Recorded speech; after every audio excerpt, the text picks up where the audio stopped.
Pop culture fans are always coming up with theories about their favorite movies, and the most interesting of those theories are definitely the ones that link movies that aren't supposed to be related at all. In this video, we'll take a look at a few examples of them.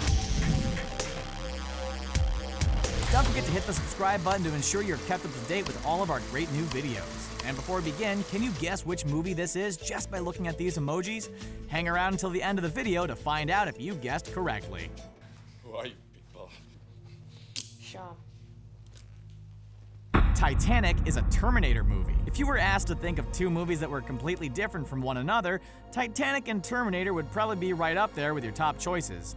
The only thing they seem to have in common is the letter T, but this theory suggests that Titanic was actually the first chronological Terminator movie. It suggests that the character of Rose is Sarah Connor's grandmother, and it makes an awful lot of sense. The Jack Dawson as a time traveler theory has been around for years, but this elaborates on it by suggesting he was sent back in time, just like Kyle Reese was, to contribute the right kind of genetically engineered DNA to the Connor bloodline in order for John Connor to be born decades later. Jack and Kyle were both genetically altered to be perfect male specimens, meaning that John would be born as the perfect man to rebel against Skynet. The fact that Jack was prepared to sacrifice himself to ensure Rose's survival at the end of the movie was because he had gotten her pregnant. She was carrying his baby, a baby who would grow up to be Sarah Connor's father. The ages all fit. In 1991's Terminator 2 Judgment Day, Sarah Connor would have been around 35. At the end of 1997's Titanic, Rose DeWitt would have been 102. What do you think?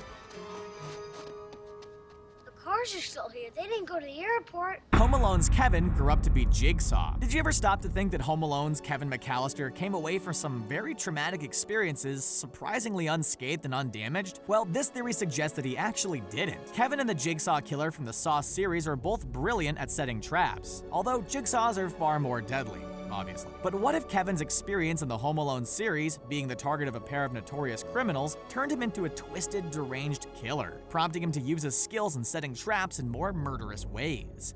What if Kevin McCallister grew up to become Saw's Jigsaw killer? Kevin already displayed a number of violent tendencies, such as when he found out his cheese pizza had been eaten by the family, and had a fascination for recorded video that even included voyeurism. He was also fascinated with his neighbor, Old Man Marley, who he believed was a serial killer, being particularly amazed at the idea that Marley imprisoned and mummified his victims. Moreover, look at Kevin's traps. They were all triggered by the victim, just like many of Jigsaw's. And you're probably thinking, but the Jigsaw killer is called John Kramer. Well, there's a simple explanation. Kevin had his name changed as part of the Witness Protection Act. Intriguing, isn't it? Hola! Did you hear about our latest addition to our family? The Richest Español is the perfect place for all you native Spanish speakers out there. Don't speak Spanish? No problem. Come on over. This is the perfect place to practice. Amazing facts, interesting people, and funny pictures. Check out The Richest Español today. Talking about guns, smartass. Weird ones. Come on, Edward, what you see is what I got. Wild Wild West is a Men in Black prequel. On the surface, the only thing 1999's Wild Wild West and the Men in Black movies have in common is Will Smith. But this fan theory suggests that they're actually far more intrinsically linked. It suggests that the Wild Wild West is actually a Men in Black prequel. It makes a lot of sense, too. At the end of Wild Wild West, the two main characters were given badges to become the first agents of the Secret Service. They were initially given numbers, Agents 1 and 2, but they were confused by who was who. This probably instigated the change to a lettering system, which would also lessen the implication of one agent being more important or higher ranking than the other. These two-man Secret Service teams would eventually deal with the Roswell incident, which is of course mentioned in the Men in Black movies. When you think of how top-of-the-line the gadgets were for the time in Wild Wild West, it also makes sense that the Men in Black would possess technology far beyond that of the rest of the world in their time. Moreover, in the Men in Black cartoon, Agent K said the organization were a laughingstock when they started out, which could also be a reference to Wild Wild West being a complete laughingstock of a movie, because it's a comedy. Its blood was on the leaves. If it bleeds, we can kill it. The Thing arrived on Earth on a Predator ship. The Thing and the Predator movies obviously both have aliens in them, but that's where the link between them seemingly ends. Or is it? This theory thinks otherwise. The alien in The Thing, whether it be the original 1982 version or the 2011 prequel version, as they're both one and the same, isn't intelligent enough to pilot a ship on its own. It requires a host. So it must have arrived on Earth by hijacking the ship of a species intelligent enough to pilot one. That species could certainly be the Yautjas, aka the Predators. In the terrible Alien vs. Predator movie, we were told that the Predators traveled to an island just off the coast of Antarctica every 100 years to take part in a rite of passage hunt, whereby several humans would sacrifice themselves as host for facehuggers in order to become xenomorphs, the Predator's ultimate prey. It makes sense, therefore, to think that the Thing took over a Predator ship that was traveling to Earth, and the ship crashed slightly off course as a result. The Thing movies were, of course, set in the Antarctic, and the alien was unleashed by research teams studying there. The idea that it had killed a team of predators before it got to them only serves to emphasize just how dangerous and horrifying the monster is. Mr. No! The Cloverfield monster arrived in the mist. This theory is a very simple one, but there's some relatively decent evidence to back it up, and it's extremely fun regardless. It suggests that the Cloverfield monster arrived on Earth in the mist from the movie of the same name that was based on Stephen King's 1980 novella. The idea is that when the US Army killed all the interdimensional monsters that were taking over America in the mist, they missed one of them, and it fled to the ocean where it hid. There, the monster grew, before heading inland and going on the rampage that we saw in Cloverfield. It does make sense for a few reasons, the most obvious being that the Cloverfield monster isn't dissimilar to the giant monsters seen at the end of The Mist, and the smaller parasitic creatures were also very reminiscent of some of the creatures seen during the movie. Moreover, it fits chronologically.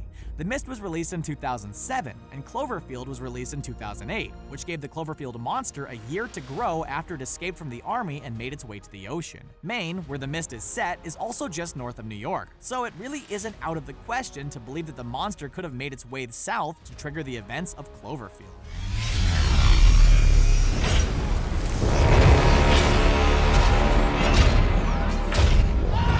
Pacific Rim takes place in the MonsterVerse. This theory is just so cool, and the best thing about it is that there's a tiny chance that it could become a reality.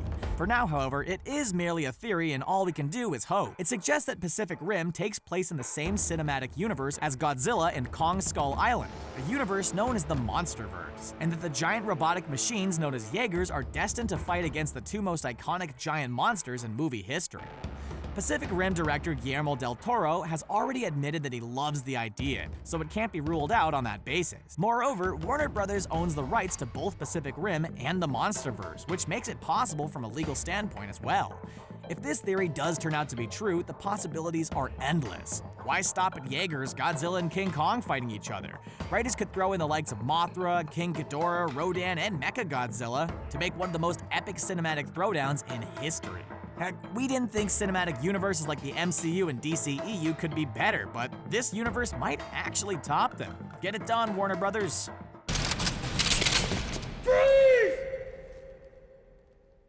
John Wick 2 is a Matrix sequel. 2017's John Wick 2 is obviously a sequel to, well, John Wick, but this theory states that it could also be a sequel to the Matrix movies, and here are the reasons why. First of all, John Wick and Neo are both played by Keanu Reeves, so their appearance is obviously identical. But their fighting styles are also very similar. They both have silent and stoic demeanors, they both love black, and they both avoid bullets as easily as the average man would avoid a sloth. Second, John Wick 2 has a very video gamey feel to it. And look at moments like the one in which Ian McShane's character Winston pauses everyone in a park. It's very much like a glitch in the Matrix. Third, there's another very obvious link in that both Neo and John Wick are mentored by an older man who likes to remain in the shadows. Morpheus in Neo's case and the Bowery King in John Wick's. And in both cases, that man just so happens to be played by Lawrence Fishburne. There are also some lesser poignant real-world links, such as John Wick 2's director being Chad Stahelski, who was Keanu Reeves' stunt double in the Matrix trilogy, which adds fuel to the fire. No, please.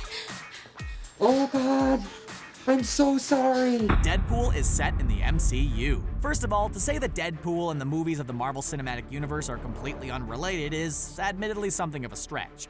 They are all based on Marvel characters after all, but it's a well-known fact that Deadpool is part of Fox's X-Men movie franchise and thus isn't linked to movies made by Marvel Studios. Or is it? There are a number of intriguing issues that led some fans to believe that Deadpool is in fact set in the MCU. For starters, the final battle of the first Deadpool movie takes place on a decommissioned helicarrier that looks strikingly similar to the S.H.I.E.L.D. helicarrier seen in the MCU. And in the comics, the character who Deadpool lives with, Blind Al, was an old girlfriend of Captain America back in the World War II days. Even more, Deadpool 2's director, David Leitch, has refused to rule out the fact that an elderly man who gets shot in a teaser for the upcoming movie might be Spider-Man's Uncle Ben.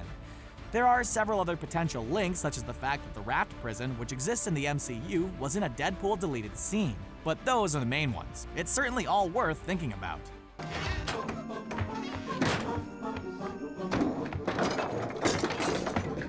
Elf is a Step Brothers prequel. This theory is just, well, it's almost too perfect. It suggests that 2003's Christmas classic Elf is a prequel to 2008's Step Brothers, and that Buddy the Elf and Brennan Huff are one and the same. Both characters are obviously played by Will Ferrell, and both of them have a mother played by Mary Steenburgen. What if Buddy's stepmom in Elf divorced James Caan's character, got custody of Buddy, renamed him to Brennan, married Richard Jenkins' character, and that's what Step Brothers is all about? It makes so much sense. Buddy and Brennan are both childish, shouty, enthusiastic about stupid things, and completely reluctant to grow up. They're also both great singers who show off their vocals in their respective movies. And we know that they both love animals because Buddy has lots of animal friends in the North Pole, and Brennan used to work in a pet store and loves sharks.